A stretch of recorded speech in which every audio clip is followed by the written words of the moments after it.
வணக்கம், நான் உங்கள் யஷ்வந்த் குமார். இன்றைக்கி நம்ம சேனலில் ரொம்பவே சுவையான சுலபமான சில்லி ஹனி பொட்டேட்டோ செய்கிறது எப்படின்னு பார்க்க போகிறோம். இந்த ரெசிபி ரொம்ப ஈஸியான ஒரு ரெசிபி அண்ட் கண்டிப்பாக கிட்ஸ் ரொம்ப விரும்பி சாப்பிடுவாங்க. இதுக்கு தேவையான இன்க்ரீடியன்ஸ் எல்லாமே ரெடியாக இருக்குது.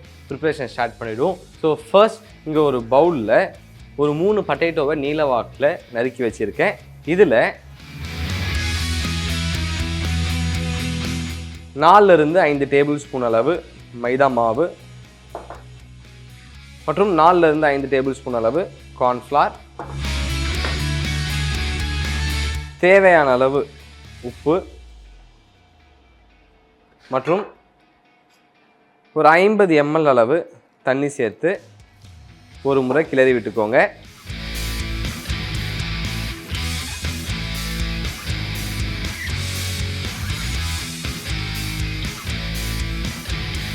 நம்ம பேட்டர் இந்த பொட்டேட்டோவை நல்லா கோட் பண்ணுற அளவுக்கு நம்ம மிக்ஸ் பண்ணியாச்சு. இப்போது ஒரு பொட்டேட்டோவாக எடுத்து எண்ணெயில் ட்ராப் பண்ணிக்கலாம்.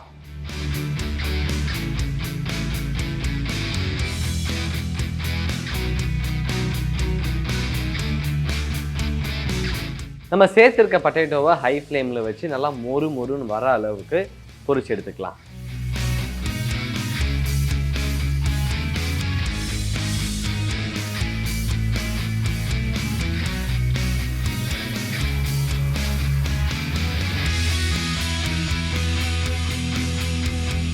நம்ம பொட்டேட்டோஸ் நல்லா மொறுன்னு வந்துடுச்சு. இப்போ அது எண்ணெய் இல்லாமல் எடுத்து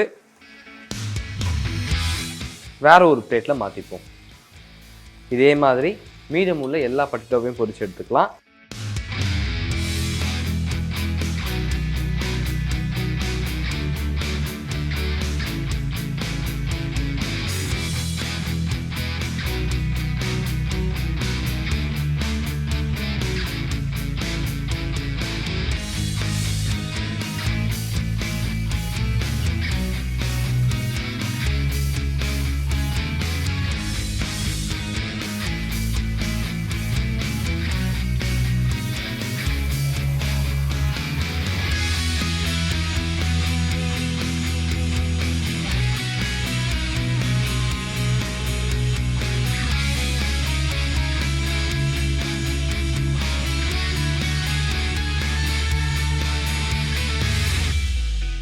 எல்லாத்தையும் நல்லா மொறுன்னு வர அளவுக்கு பொரிச்சாச்சு. இதை எடுத்து ஓரமாக வச்சுருவோம். இப்போ இங்கே ஒரு பேன் வச்சுருக்கேன். இதில் 2 டேபிள் ஸ்பூன் அளவு எண்ணெய் சேர்த்துக்கிறேன். நம்ம சேர்த்துருக்க எண்ணெய் நல்லா சூடு ஆனதன் பிறகு இதில் 2 டேபிள் ஸ்பூன் அளவு பொடியாக நறுக்கிய பூண்டு சேர்த்துக்கலாம். கூடவே 3 பச்சை மிளகாயை நறுக்கி சேர்த்துக்கிறேன். ஒரு முறை கிளறி விட்டுக்கோங்க. அதன் பிறகு இதில் 5 to 6 டேபிள் ஸ்பூன் அளவு டொமேட்டோ சாஸ், கூடவே 1/2 கப் அளவு தண்ணி சேர்த்து ஒரு முறை நல்லா கிளறி விட்டுக்கிறேன். இப்போது இந்த மசாலா லேசாக கொதிக்கட்டும், அது வரைக்கும் வெயிட் பண்ணுவோம்.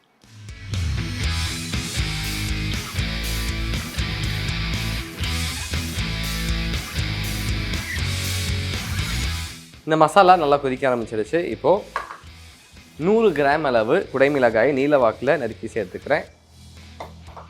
கூடவே தேவையான அளவு உப்பும் சேர்த்துக்கோங்க. ஒரு முறை மறுபடியும் இதை கிளறி விட்டுப்போம். கிளறி விட்டதன் பிறகு இந்த சாஸ் திக்காகிறதுக்காக இங்கே 1 டேபிள் ஸ்பூன் கார்ன்ஃப்ளவரோடு 1 டேபிள் ஸ்பூன் தண்ணி சேர்த்து கரைத்து வச்சுருந்த கார்ன்ஸ்லரி சேர்த்து ஒரு வாட்டி நல்லா கிளறி விட்டுக்கலாம்.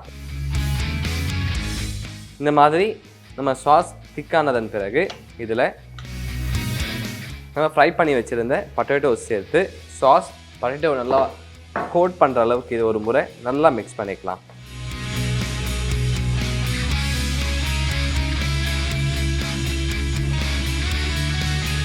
இதை நல்லா மிக்ஸ் பண்ணியாச்சு.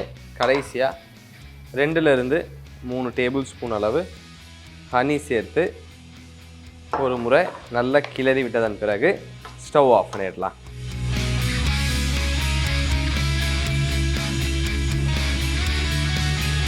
இப்போது நம்ம ஹனி சில்லி பொட்டேட்டோ எடுத்து அழகாக ஒரு பவுலில் போர்ஷன் பண்ணிப்போம்.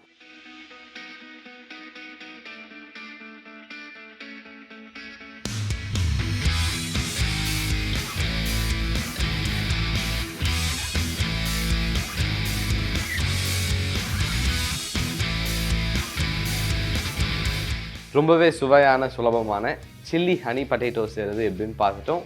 இந்த ரெசிபி உங்களுக்கு பிடிச்சிருக்கும் நம்பரை மறக்காமல் வீட்டில் ட்ரை பண்ணி பார்த்துட்டு உங்களுடைய ஃபீட்பேக்கை கீழே கமெண்ட் பண்ணுங்கள். இதே மாதிரி இன்னொரு சூப்பர் ரெசிபியோட நான் சந்திக்கிறேன். And then bye from Yashwant.